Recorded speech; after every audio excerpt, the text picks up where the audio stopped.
Hello, everybody. What's up, and welcome back. If you're new here, I'm Liz, and we're going to talk about a disappearance. Another one. Ooh, feeling festive. Today, we're going to be talking about Shirley Ann McBride, or she went by Tippy.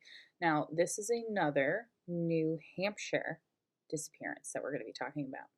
I know, I'm on a roll with these. These are requested cases that I got from one of my subscribers. Thank you. If you have any cases you want me to cover, please put them in the comments down below. It doesn't just have to be the United States, it can be everywhere. Don't be shy, throw it on down there. Now, Tippy has been missing since July 13th of 1984 and from Pittsfield, New Hampshire. Now, she was last seen leaving her half-sister's apartment on Union Street so she could go and meet her boyfriend on Old Turnpike Road. She was never seen again. So did I say she was missing from Pittsfield? No, she went missing from Concord. Never mind. So yeah, she was last seen at her half-sister's apartment on Union Street in Concord to go meet her boyfriend.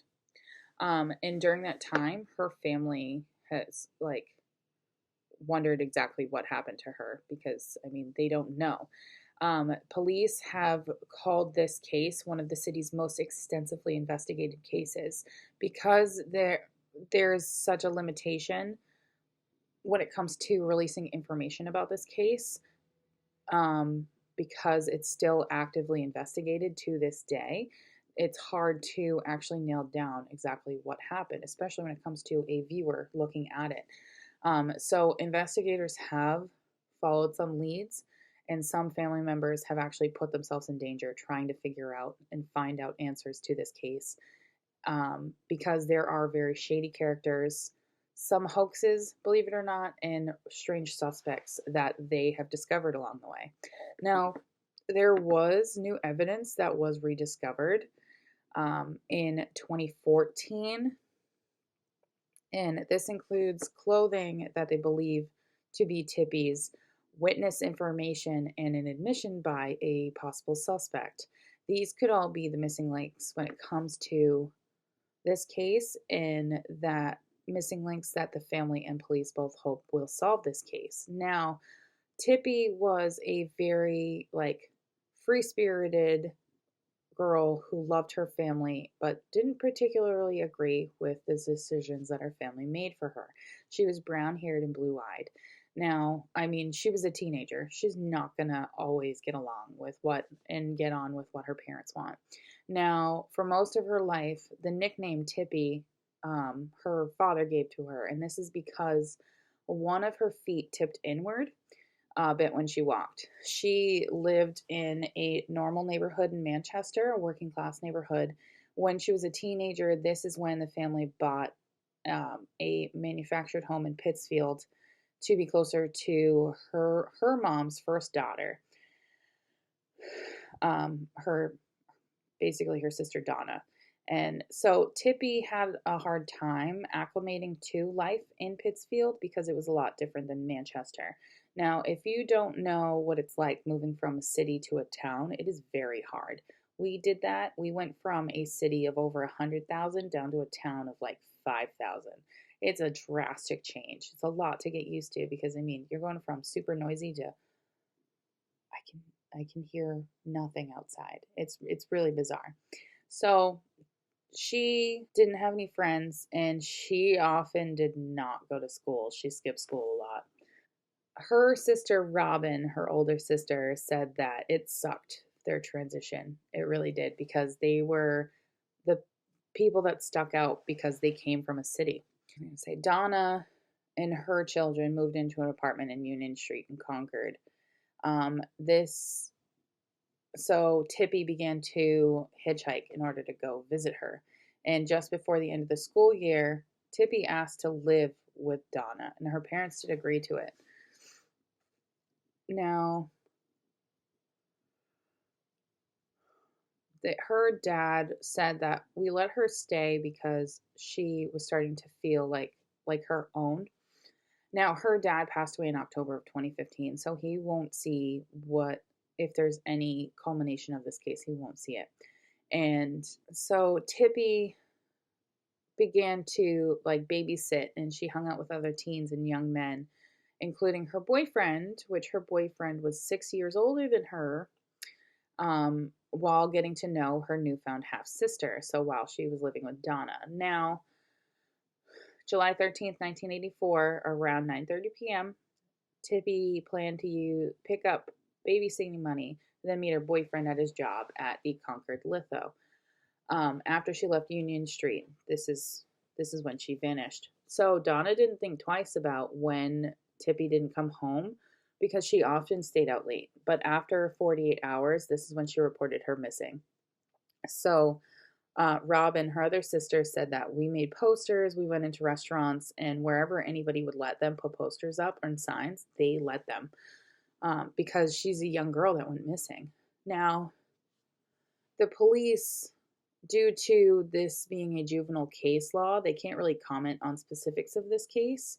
They suspect that she ran away. And for the first year of the investigation, there was an angle that she was just a teenage girl who got a bit of freedom, like so many others did, and ran away. Her dad, however, doesn't believe this. And despite other times of her running away, he believed that she would just come home late. So something must have happened. Um,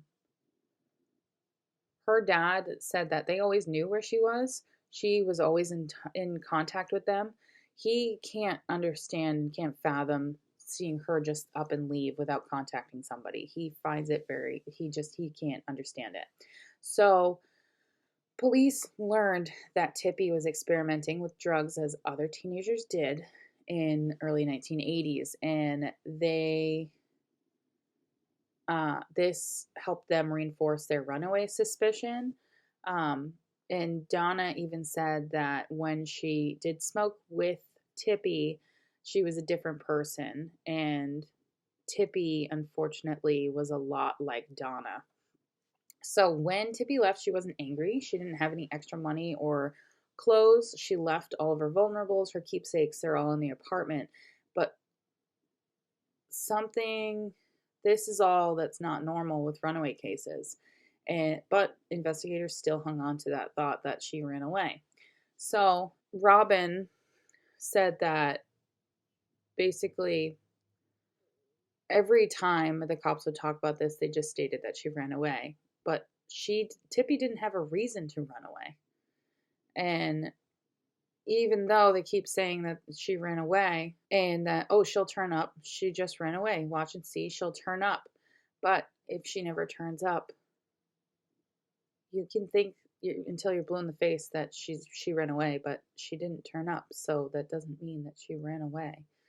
So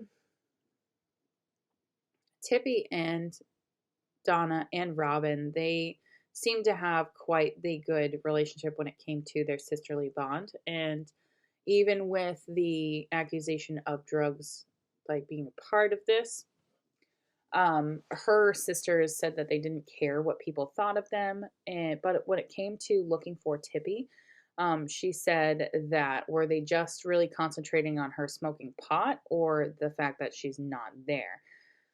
So there's a lot of criticism when it comes to the cops involved in this case because they weren't putting all their effort into it. So during the search for Tippy, her parents began to offer rewards, but this brought all kinds of crazy people around, including some prisoners who made calls to the family's house. There was a con artist that would lay out underwear in White Park, took pictures of them, claiming they were Tippy's in an effort to get that reward money. The family went to the park a few times when they received tips and looked for clues, but there wasn't anything there. Her parents would often hear from Donna about a possible lead, and they would go out searching for clues. But the police did warn them that to not offer a reward because it would bring out all the whack jobs, which is true. It does happen. Um,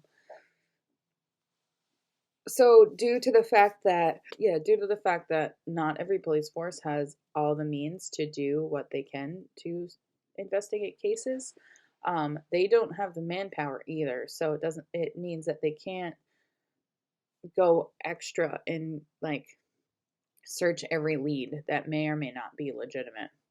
So due to this, Tippy's parents didn't want to listen to what the cops said they weren't going to listen to the fact that they didn't have the manpower for this.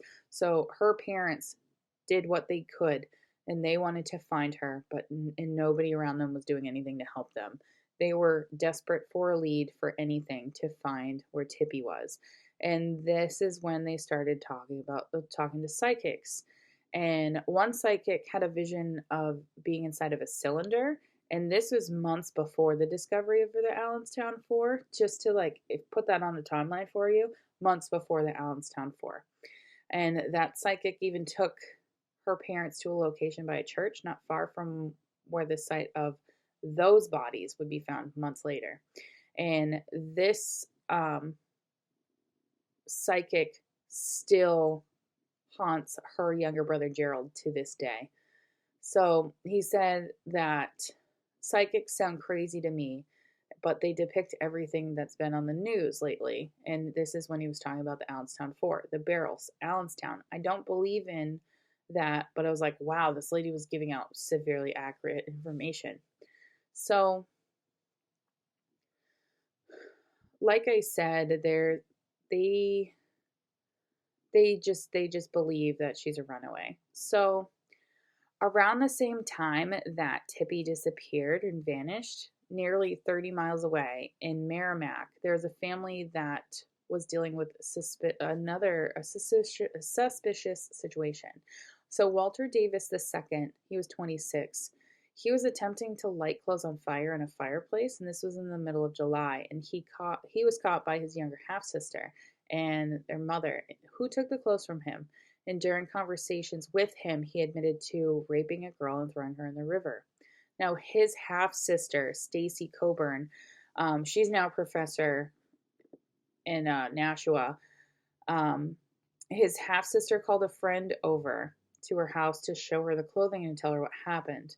So Coburn said that she had this wooden coat closet and it had a weird old latch on it. And when she opened it, she took out a paper bag, an older style grocery bag, and that was rolled up a little bit and closed up.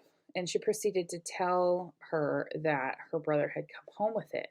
Now, she showed Coburn some of the damp clothes from inside of it, denim bib overalls, a cotton shirt that had stains on it, and told her that he had raped a girl and thrown her in the river. Now, after showing Coburn these clothes, she put them back in the closet.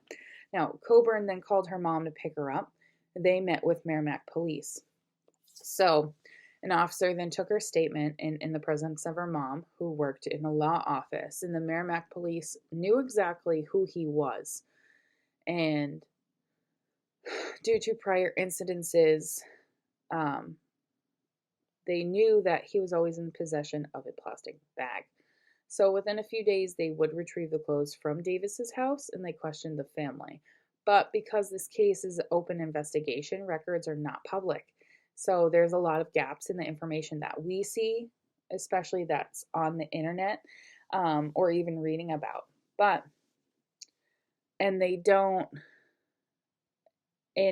We don't know how these clothes are connected to Tippy's case, but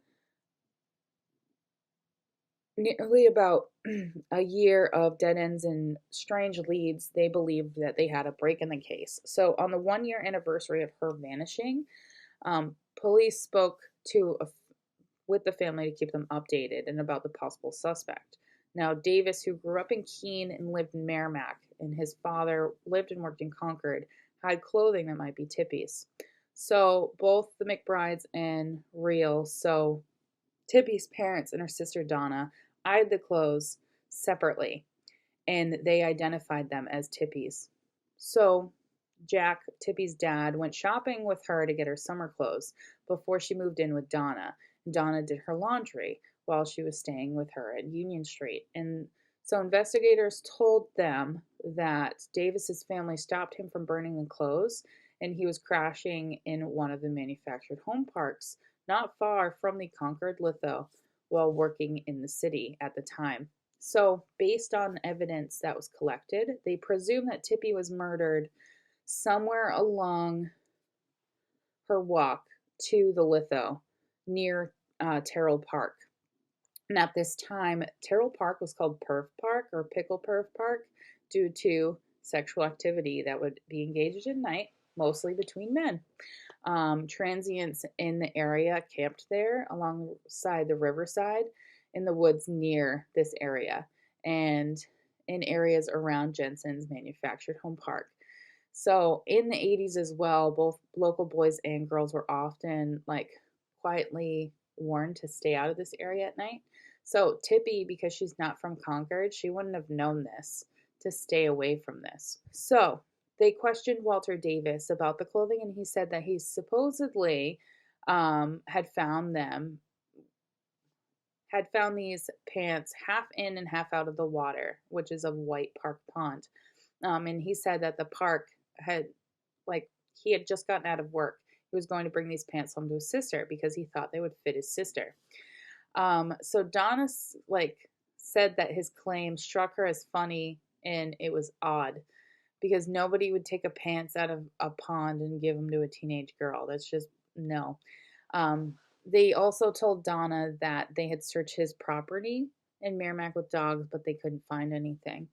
So they would go on to tell the police that they did believe that Davis killed Tippy, but without a body, they couldn't pin it on him. And for decades, police would stick to the premise that Tippy was a runaway, despite having a strong suspect in this case. So between 85 and 2008, police continued to work on this case. There were Tippy sightings all around the state, but none of them panned out.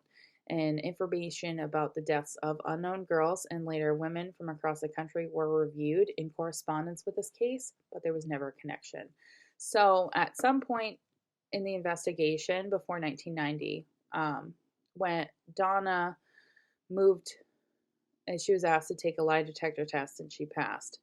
Davis was also asked to take a lie detector test, but he refused. So Donna called him up at home in Milford and asked him why. And she said when she got him on the phone, I was asking him some questions and I asked him why he didn't take his lie detector test. And he said it was because he had been in prison for rape before and he didn't have much faith in a lie detector test. He was in fear that somehow he was going to get framed for it. So during this conversation, he didn't claim that he was innocent in the prior rape case either. So in 1987, Davis ended up doing a short stint, about a week in prison for operating after revocation, which is basically operating a vehicle after having your license revoked. So neither the New Hampshire Department of Corrections nor the county were able to find any other records involving Davis due to them being limited or lost over time. So in March of 1996, Tippy's parents requested to have her declared legally dead so they could stop paying her life insurance policy and collect it. So something they had approached the probate court to do in 1990, but learned that it was a 7-year process. So her dad spoke to the Associated Press that a week after she disappeared, he believed that he could no longer believe that she was alive. He knew that she had died. From the start, we never expected her to be living. That's what he said. And that there was no way that Tippy would ever leave like that. They were best friends, and she was the same way with her mom. They were very close. So Tippy's dad requested materials from Concord police around this time, although Donna and Robin, neither Donna or Robin can recall exactly when he received a copy of the report, but he did, and it was heavily redacted. Robin called the report unreadable, and there's no relevant information on it. So whatever they had or whatever they found was not listed, or it was blocked out. You know how you can get a confidential piece of information or case report, and they have those blacking out? I believe that's how it was. So after years passing, there was no progress in this case. In 2003, they searched an area for bones, and later this was revealed to be the woods near Terrell Park Drive across from the litho. The bones that they found were actually animal bones, though. So about a month after this, This is when Davis died from a long-term illness. And a month after Davis died, Tippy's mom passed away as well, Shirley. Um, so neither of her parents are alive if there's any end to this case. By mid 2005, police increased a reward to 5,000, thinking that tips about Tippy would come about, as well as two other unsolved murders in the city as well. But nothing came of it. So Tippy's disappearance was shifted to being considered a homicide investigation, and cops were hoping that with time passing, witnesses' attitudes would change when it comes to information that was withheld before, and that it might surface, but none of that ever happened. So I will say that Robin, her sister, did she did have some harsh words when it came to the cops. She said that you guys fucked up everything. Do you have a body you want to match the DNA to? They said no. And she said, well, so you can keep my DNA hanging around the PlayStation? The way you guys fuck up, you'll have me in trouble or something. No, you ain't getting my DNA. This is when they asked the family for DNA and they refused because they feel like they've been wronged. Yeah. So they did believe that Tippy's boyfriend was a suspect, but um, he would be ultimately ruled out. There's a lot about this case that's really, really confusing because, like, you think that cops would do the utmost that they can to solve a case, but that's clearly not what happened in this case, just like other cases as well. So, that, my friends, is the case. This lovely case of Tippy McBride. And as of today, there's nothing really substantial that we can say other than the fact that we know she died. We don't know where her body is, and her family was dragged through something that shouldn't have happened. She shouldn't have her family shouldn't have been lied to and subjected to all of what had happened. So, that, my friends, is the case of Tippy McBride. I hope you enjoy, and I will see you guys in another video. Bye, guys.